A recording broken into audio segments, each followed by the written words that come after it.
ہمارے پیارے نبی حضرت محمد صلی اللہ علیہ وآلہ وسلم ایسی چیزیں استعمال نہیں کرتے تھے جن میں بدبو ہو، اگرچہ وہ حلال ہونے کے باوجود جن چیزوں میں ہمت یعنی بدبو ہوتی تھی وہ آپ صلی اللہ علیہ وآلہ وسلم استعمال نہیں کرتے تھے۔ اور چونکہ کلیجی میں بھی ہلکی سی بو ہوتی ہے، یعنی کھانے کے بعد منہ سے بو آتی رہتی ہے، تو اس بنا پر کچھ لوگ اس بات کو دلیل بنا کر کہتے ہیں کہ ہمارے پیارے نبی حضرت محمد صلی اللہ علیہ وآلہ وسلم کلیجی کھانے سے نفرت کرتے تھے۔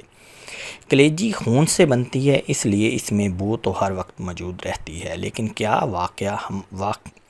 واقعی ہمارے نبی کبھی کلیجی نہ کھائی تھی؟ ناظرین گرامی، اس بارے میں آج کل بہت سی ویڈیو چل رہی ہیں کہ کلیجی سے حضور اکرم صلی اللہ علیہ وآلہ وسلم نفرت کرتے تھے، جبکہ یہ بات کسی بھی روایت سے ثابت نہیں ہے، بلکہ آج کی ویڈیو میں ہم مستند حدیث سے یہ ثابت کریں گے کہ حضور اکرم صلی اللہ علیہ وآلہ وسلم کلیجی کو پسند فرماتے تھے اور حضور بو والی چیزوں سے پرہیز کرتے تھے، لیکن پھر بھی آپ صلی اللہ علیہ وسلم نے کبھی کسی کو کلیجی کھانے سے منع نہ کیا۔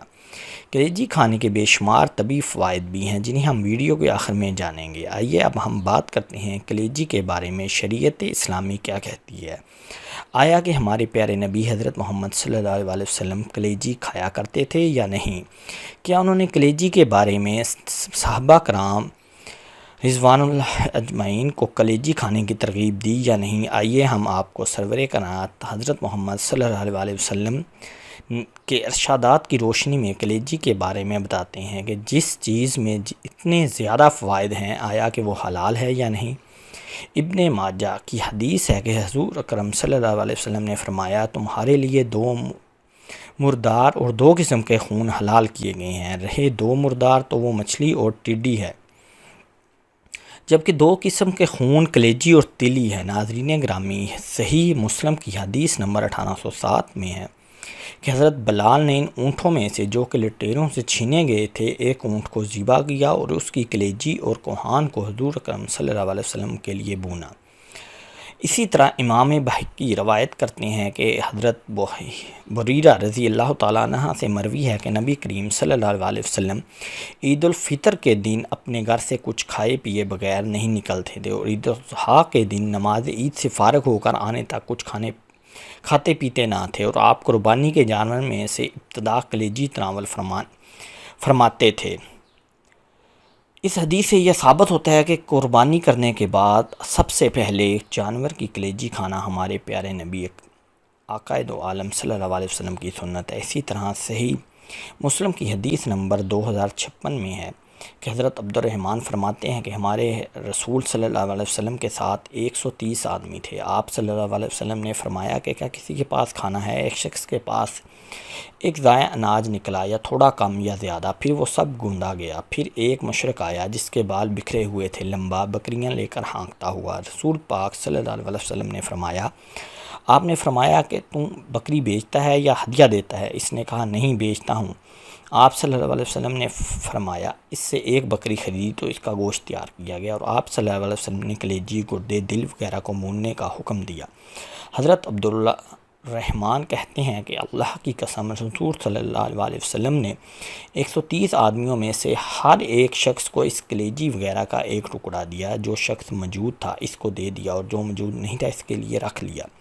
پھر آپ صلی اللہ علیہ وسلم نے 2 بڑے پیالے بنائے، اور ہم سب نے ان 2 پیالوں میں سے کھایا اور سیر ہو گئے۔ دونوں پیالوں میں کھانا پھر بھی بچ گیا تو آپ صلی اللہ علیہ وسلم نے اس کو اونٹ پر لاد دیا۔ اللہ اکبر! تو ناظرین گرامی، حضور صلی اللہ علیہ وسلم کا کلیجی کو پسند فرمانا بہت سی حدیث سے ثابت ہے، اور یہ بھی افضل اور سنت ہے کہ جب بھی آپ کوئی جانور قربان کرتے تو سب سے پہلے اس کی کلیجی کو کھائیں۔ آپ یہ جان کر حیران ہوں گے کہ جنت میں سب سے پہلے مچھلی کی کلیجی جنتیوں کو کھلائی جائے گی۔ دوستوں، ہم آپ سے یہ گزارش کرتے ہیں کہ کلیجی کا استعمال ضرور کیا کریں۔ اس کا کھانا سنت ہے، اور میڈیکل کے لحاظ سے اس کا کھانا صحت کے لیے بہت زیادہ فائدہ مند ہے۔ کلیجی ایک ایسی ڈش ہے جسے کچھ لوگ تو بے حد پسند فرماتے ہیں، جبکہ کچھ دور بھاگتے ہیں، لیکن قدرت کی ہر چیز میں کوئی نہ کوئی فائدہ چھپا ہوتا ہے۔ کلیجی کا یہی حال ہے کہ یہ ہمارے لیے کسی غذائی خزانے سے کم نہیں۔ بہت سے لوگ ایسے بھی ہیں جو کلیجی کھانے سے منع کرتے ہیں کیونکہ وہ دیر سے ہضم ہوتی ہے، اور اس کے بارے میں یہ خیال بھی کرتے ہیں کہ اس کا استعمال جسم میں ٹاکسن کو جمع کرنے کا سبب بنتا ہے، یہ ماننا درست نہیں، کیونکہ کلیجی میں کئی اہم غذائی اجزاء جیسے وٹامن اے، وٹامن ڈی، ای، کے اور B12، فولک ایسڈ اور منرلز موجود ہوتے ہیں جو جسم سے ان ٹاسک کو نکالنے میں مددگار ثابت ہوتے ہیں۔ اگر کسی بھی چیز کو اعتدال اور طریقے سے استعمال کیا جائے تو وہ نقصان دہ نہیں پہنچاتی۔ کلیجی خون کی کمی کو احسن طریقے سے پوری کرتی ہے، ہفتے میں 1-2 بار اس کا استعمال آرام سے کر سکتے ہیں۔ دیگر گوشت کے مقابلے میں کلیجی غذائیت سے بھرپور ہے، اس میں کوئی نامیاتی زہر نہیں ہوتا۔ سچ تو یہ ہے کہ کلیجی آپ کے جسم سے ٹاکسن کو جمع کرنے کی بجائے خارج کرتی ہے۔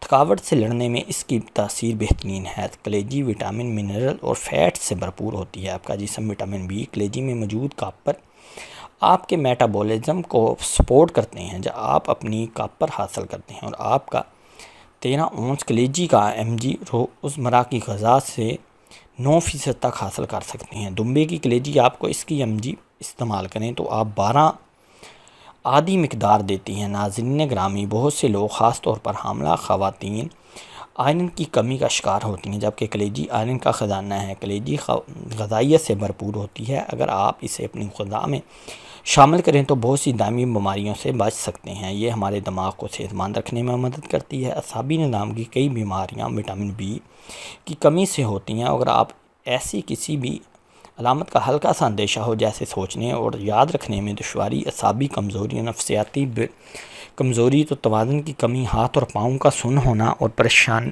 کن ڈپریشن، تو وٹامن B کے حصول کے لیے آپ صحت مند جانور کی کلیجی استعمال کر سکتے ہیں۔ شکریہ۔